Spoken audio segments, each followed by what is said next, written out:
So this afternoon, after we finish lunch, we may be going outside for circumambulation. So if you think that you need to put on a jacket, it's warm outside, it's sunny and warm. But if you think that you want to put on a jacket, when I'm answering this question, feel free to get up and put on your jacket, because we immediately go outside to circumambulate. So the first question: why do men and women sit on opposite sides of the meditation hall? Well, we answered that question many times. In a monastery or in a nunnery, monks or nuns, they lead a celibate life. No man and woman relationship. They lead a celibate, pure, clean life. And so during meditation, if you mix the men and the women together, particularly if it's a large group, they may bump into each other. There may be body contact involuntarily, body contact. And we want to avoid that kind of body contact because if you always subject yourself to body contact of the opposite sex, or if you subject yourself to appearances or video appearances of the opposite sex, that would instigate your sexual behavior. So that goes on to the further exposition that nowadays we have a lot of multi-telecommunication network. There are pros and cons in having massive telecommunication network. In the old days, we don't have that. And if you want to get videos, you have to rent it. But now you don't have to. It's easily accessible in the internet. For that reason, youngsters can get access to indecent videos. And if they always divulge themselves in those videos, it would affect their life. They may spend hours and hours on certain videos that they shouldn't be seeing. Their moms and dads may not even know about them. So it's just like a knife. It's good if it's sharp. You can utilize it to cut things, but you can also utilize it to cut yourself. There's always pros and cons in certain things. The issue is, how can you control yourself? Can you control yourself? Even adults cannot control themselves. How can children control themselves? I have seen adults who spend 4 or 5 hours in videos, in Facebook, on unnecessary stuff. And on games, computer games. I was told when I was in Hong Kong that the household head who is 30-something years old, and after work, he came home, and then he opened his computer, get onto the computer games, and played until 7:30 dinner time. And during eating dinner, he still play on the computer games, and then he continued until midnight. And he got crazy. The wife got crazy. The children were ignored. So there's a lot of problems in that. So if you are exposed to many of those things, it's not good for you unless you have good control. But who can control themselves? Who always come to the meditation class? Another secondary objective of meditation class is being able to control your own mind. to stop those things that you shouldn't be doing. But how many people come to meditation class? How many people would spend hours and hours watching unnecessary videos as compared to people who spend half an hour in a meditation class meditating? No one. Very few people would come on a Saturday morning to a temple spiritually and do meditation for half an hour. But millions of people would spend many, many hours on unnecessary videos in telecommunications. So you know what kind of society we are running into, we are marching into, we're getting into. So you're asking me, why do they sit opposite each other? We don't want too much exposure. We don't want too much body touch. We were concerned that we may not have the control. So that's the reason why we avoid it first. If you have good control, you don't need to avoid it, right? If you can control yourself, your mom does not need to take away your computer. But are you in control?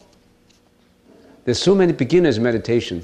If you're not in control, here's a lady sitting next to me and she looks great, so you just bump into her. You are just a beginner. You thought that coming to a meditation class is a social activity that you would get to know girls. There are people like that. There are people who go to churches not because of spiritual reason, because they want to strike up acquaintances with beautiful girls, handsome guys. They have the primary objective is to get to know people. So that's the reason why we put them on the opposite side. How come you ask this question? Maybe you're a first-time comers. If I mix them, you will ask the same question. How come you mix them? So, next, what is the meaning of the large reclining Buddha in the cafeteria? To make you comfortable, to make you feel that it's very comfortable. When a Buddha is sleeping, that's how he's sleeping, always on the right side. And when the Buddha passed away in the Nirvana, that's the position that he was taking when he was passing away in Nirvana. So, it does not matter in what posture you maintain. You could be sitting, you could be walking, you could be reclining, you could be sleeping.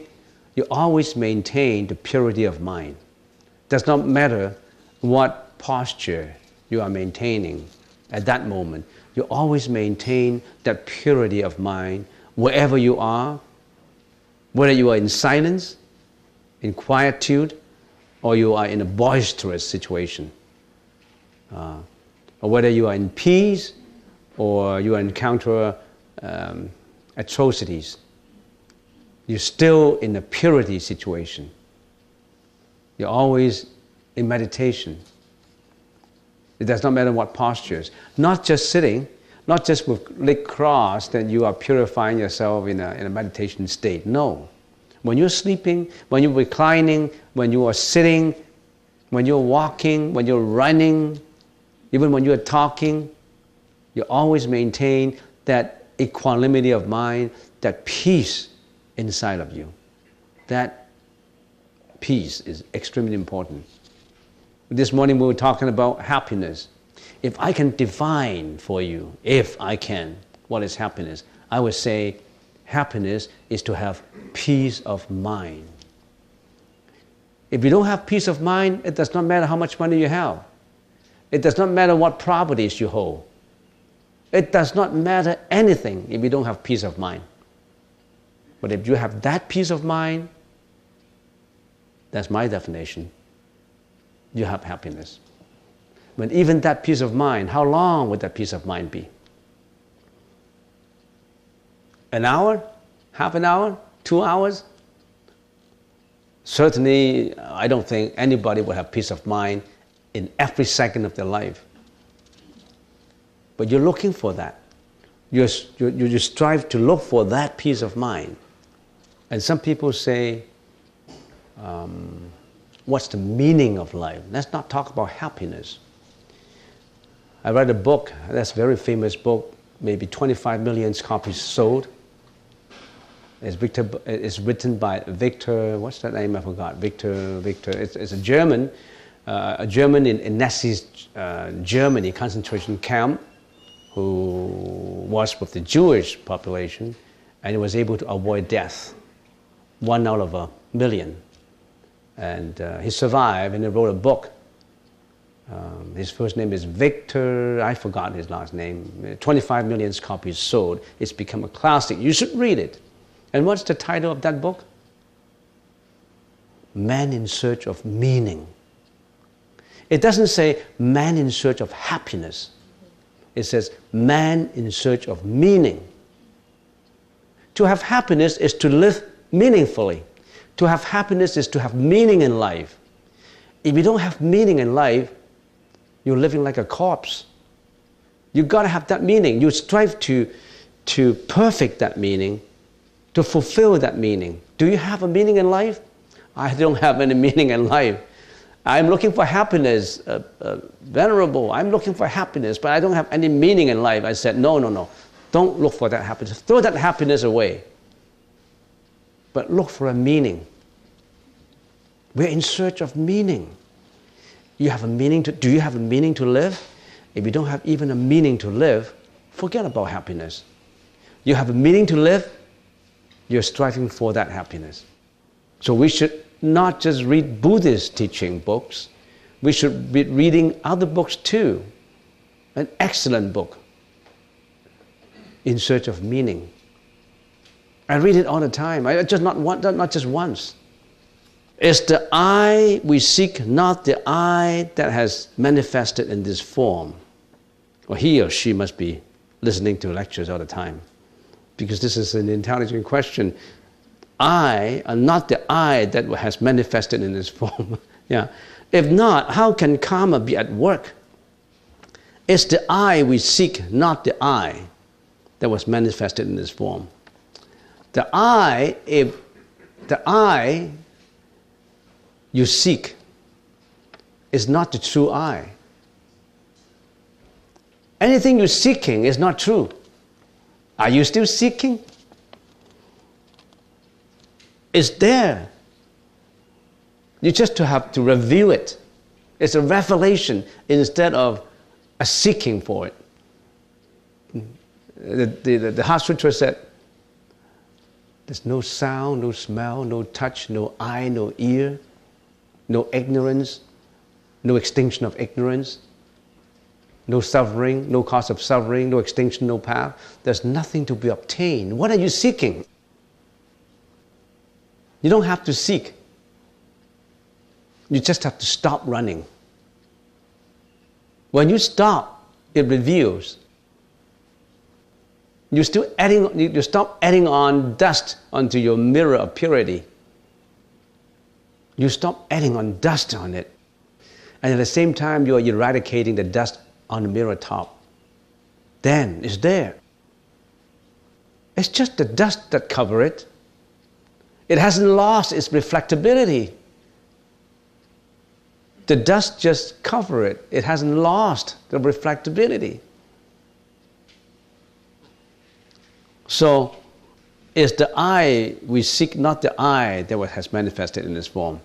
The I that is manifested in the form that you and I appear is not the true I. It's the body. It's the karmic body. It's the hotel that we're staying in for this lifetime. What hotel you're staying in? A 5-star? A 2-star motel? 3-star?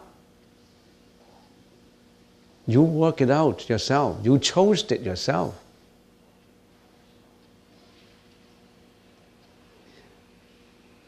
If you did the right thing karmically in your previous lifetime, that is, you are generous, you are benevolent to people, you cultivate, you germinate all these good causes, then when you roll into the next life, into the next karmic body, You roll into a 6-star hotel, a presidential suite.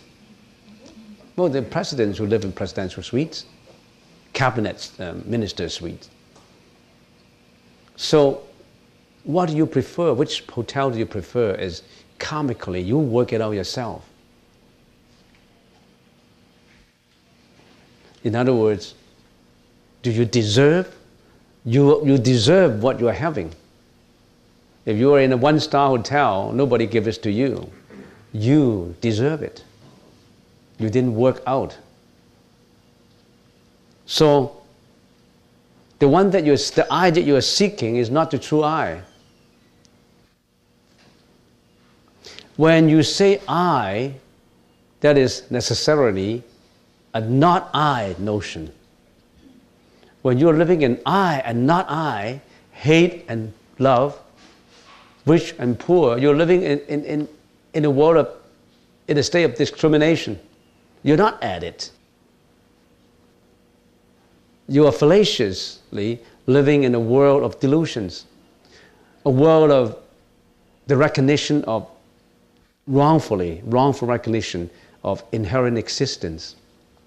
You thought that this inherent existence of yours is true, is permanent, is independent. It is not. This body is not permanent. This body is not independent. This body is not given by a creator. How can this body be given by a creator?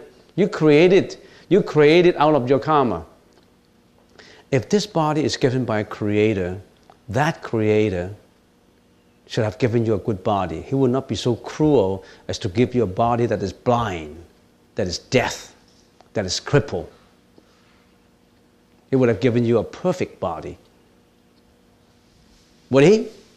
Otherwise, he wouldn't be called perfect creator. If you are a carpenter, if you are a perfect carpenter, would you create a desk that is crooked? You're only looking for perfection. You will work out a desk that is close to or almost perfect. And somebody said, well, he created a table without a leg for you. He wanted to trap you. He wanted to test you. What's the purpose? Giving you a booby trap to step on?